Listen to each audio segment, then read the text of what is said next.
El día 3 de abril del 2025 se realiza la reunión de coordinación interinstitucional con la participación de los distintos actores claves.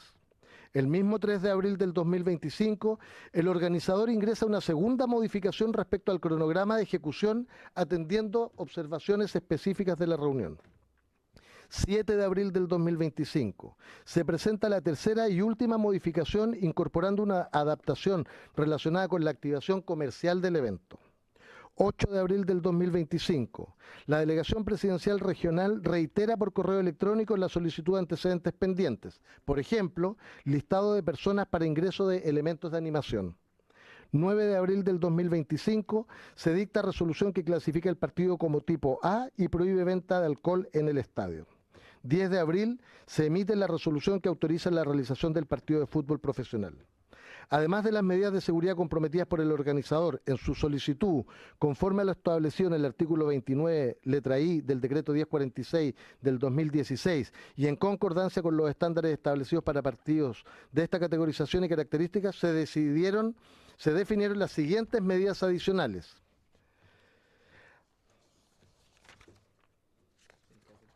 Perdón. 1. Remisión diaria de información sobre la venta de tickets. El organizador debía remitir diariamente el listado de entradas vendidas a Estadio Seguro y a la sección OS13 de Carabineros, con copia a la delegación a fin de facilitar la verificación de personas sujetas a derecho de admisión. 2. Limpieza posterior al evento. El organizador deberá realizar labores de aseo en los alrededores del recinto deportivo una vez finalizado el evento, incluyendo pasajes interiores aledaños. 3. Facilitación del control de acceso. Se exigió la instalación de mesas al interior del recinto con el fin de agilizar la revisión de bolsos y mochilas por parte del personal de seguridad. 4. Coordinación con actores locales. Se acordó una coordinación directa entre el jefe de seguridad del club organizador, Carabineros, y el municipio respectivo para el control del comercio ambulante en las inmediaciones del estadio. 5. Disposición de infraestructura de control de tránsito. El organizador deberá instalar rejas en calle Froilán Roa a fin de asegurar la efectividad de los desvíos de tránsito previamente definidos. 6. Refuerzo de seguridad en zona de público visitante. Se instruyó al organizador disponer como medida adicional de al menos 10 guardias de seguridad con equipamiento reforzado. 7. Resguardo de delegaciones y árbitros. El organizador deberá contratar seguridad privada para escoltar a los árbitros, utilería y cuerpos técnicos durante sus traslados desde el aeropuerto al hotel y a los entrenamientos. Y 8. Gestión de cortes de tránsito. Se estableció como medida adicional de seguridad que el organizador gestione con las autoridades competentes el corte de tránsito vehicular a partir de las 16 horas en ciertos puntos. Quisiera detenerme en este punto para abordar una pregunta legítima que ha surgido tanto en la opinión pública como en esta honorable Cámara. ¿Por qué la autorización del partido se emitió el mismo día del encuentro? Tal como he señalado, quisiera ser enfático en recalcar que las condiciones de seguridad impuestas al club organizador eran conocidas por este desde mucho antes de la dictación de este acto administrativo. En efecto, ya en la solicitud del 28 de marzo, el club incorpora una propuesta de medidas de seguridad que fueron objeto de evaluación y acordadas favorablemente el día 3 de abril durante la reunión de coordinación sostenida entre los distintos actores convocados. Estas medidas fueron posteriormente reforzadas en los días siguientes conforme a las nuevas precisiones, todas las cuales fueron debidamente documentadas en actas y comunicaciones oficiales y que se entienden como vinculantes.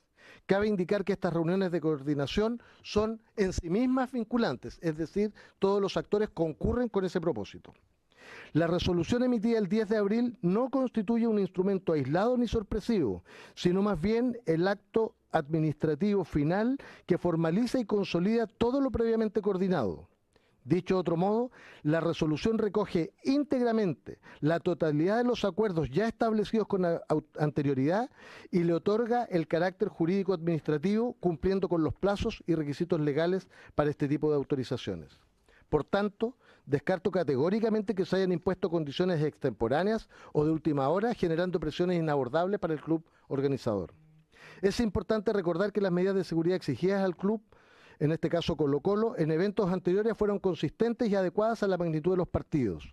En los últimos encuentros, el Estadio Monumental ha acogido entre 40 y 42.000 personas, con la presencia de entre 450 y 480 guardias de seguridad por evento. Además, se han solicitado los anillos de seguridad, barreras físicas y control de calles aledañas, medidas que el club ya ha incluido en su solicitud. Cabe también mencionar que al asumir como delegado presidencial en julio del 2024, inicié un trabajo conjunto con el organizador para mejorar la seguridad en los eventos. En reuniones previas, el club comentó sus planes de mejora de infraestructura del Estadio Monumental como parte de una estrategia integral de seguridad que ha sido trabajada junto a Carabineros y el Departamento Estadio Seguro. Asimismo, con fecha 5 de marzo, sostuvimos una reunión con Colo-Colo, convocada desde la delegación presidencial, con el objeto específico de mejorar la coordinación para las dos copas internacionales que se juegan durante esta temporada, la Copa Sudamericana y la Copa Libertadores. Menciono ambas porque esta reunión de coordinación con Colo-Colo también se sostuvo con el resto de los clubes que participan de las competencias internacionales. Respecto del día del partido, quiero decir que durante el día del evento, tal como lo hacemos en la totalidad de los eventos deportivos autorizados por esta delegación, se dispone la presencia de la jefa de la unidad de fútbol en el estadio durante el desarrollo del evento, en este caso la profesional Constanza Barrera, abogada que lleva largo tiempo trabajando en la materia. Durante el día del evento, Carabineros realiza la inspección del recinto sin observaciones que impidieran el inicio del evento deportivo. A las 19 horas, el fiscal, en base a una primera información respecto de los hechos ocurridos en las inmediaciones del estadio y teniendo a la vista una primera hipótesis en el sentido de que se trataría de un atropello, ordena la presencia del CIAT de Carabineros y con posterioridad del ABOCAR para investigar el hecho. A las 19 horas, 19:05 aproximadamente, la delegación toma conocimiento formal del hecho a través de la jefa de la unidad de fútbol previamente indicada, a través de la información que le remitió el fiscal respectivo. Quiero hacer presente que la presencia del fiscal está prevista en la ley, sin perjuicio de lo cual, en todos los partidos que tienen especial complejidad, nosotros como delegación enviamos una comunicación formal al fiscal jefe de la región, en este caso Fiscalía Regional Oriente, con el propósito de asegurar y garantizar la presencia del fiscal, cuestión que en este caso también ocurrió preventivamente. A las 19:15 horas aproximadamente, este delegado es informado vía telefónica, razón por la cual decide trasladarse de inmediato al Estadio Monumental. Fui informado por parte precisamente de la encargada de la unidad de fútbol, Constanza Barrera, razón por la cual me dispuse de inmediato hacia el Estadio Monumental. Una vez que llegué al Estadio Monumental, recopilé la mayor cantidad de antecedentes posibles respecto de los hechos que habían ocurrido y con los antecedentes que estaban a la vista hasta ese momento.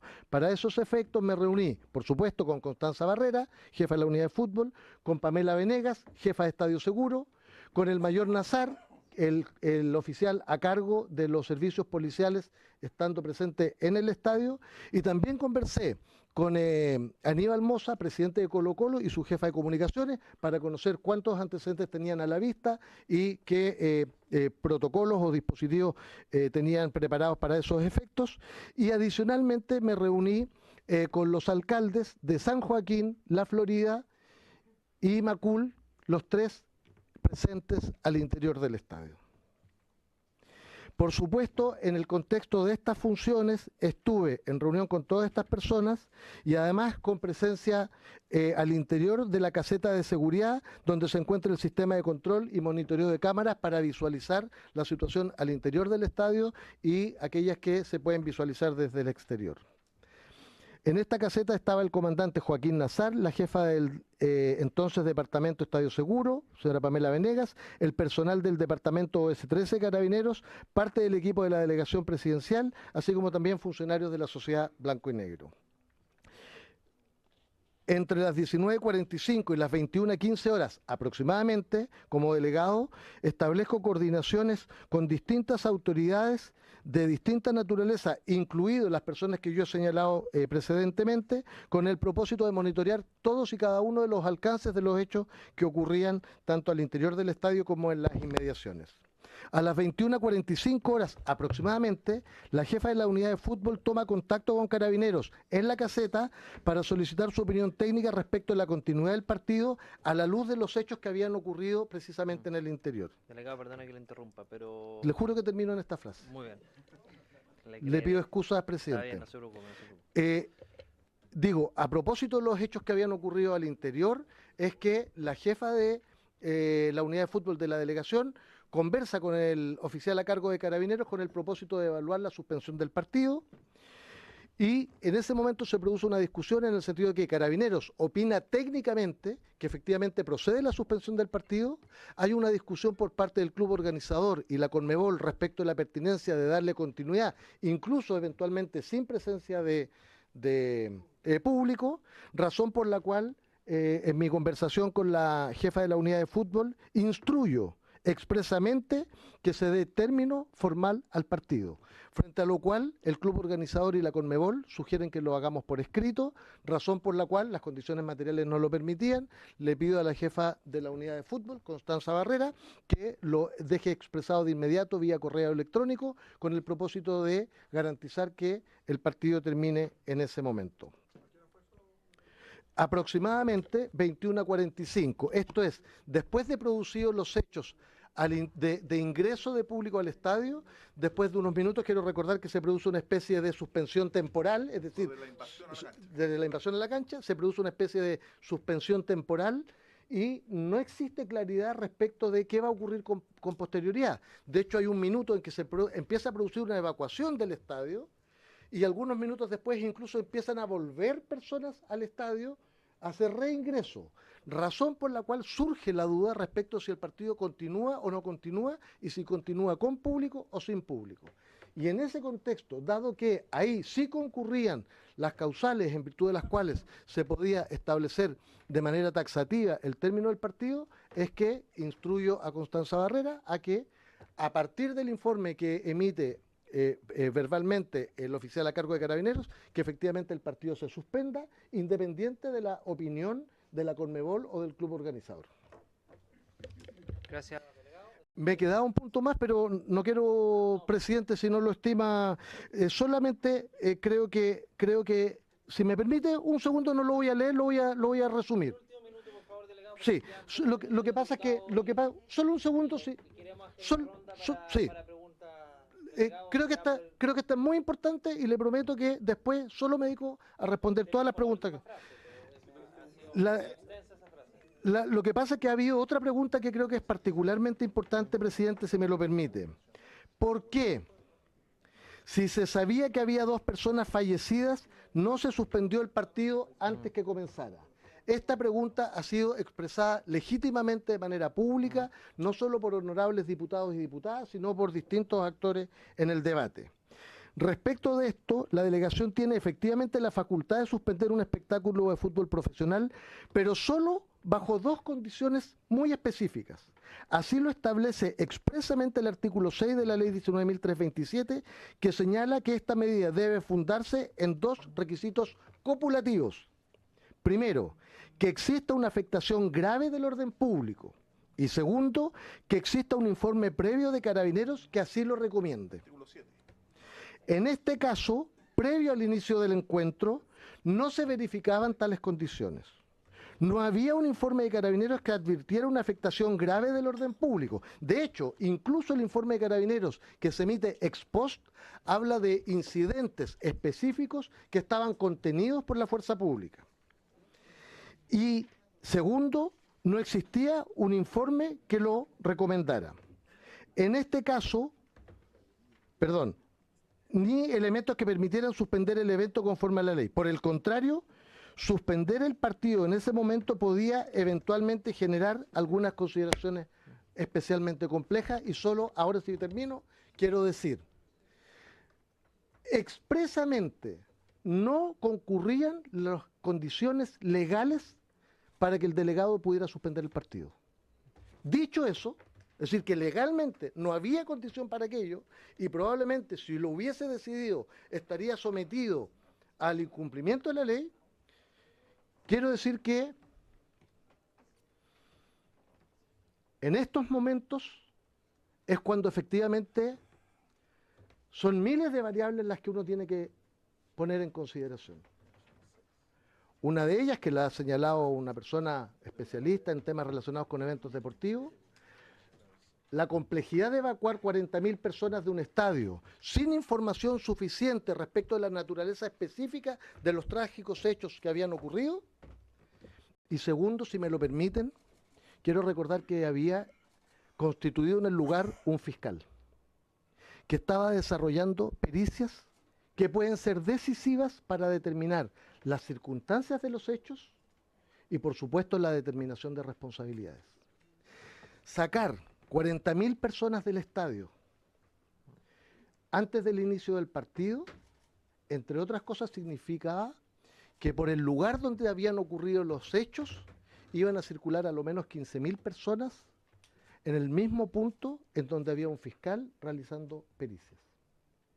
Y estas son las consideraciones complejas y difíciles que incorporan todas las variables humanas que sea posible tener a la vista, pero muy especialmente la extraordinaria importancia de que no se ponga en riesgo el sitio del suceso y por esa vía la posibilidad de determinar con precisión las circunstancias que dieron origen a este hecho trágico que estoy seguro todos los que estamos aquí lamentamos.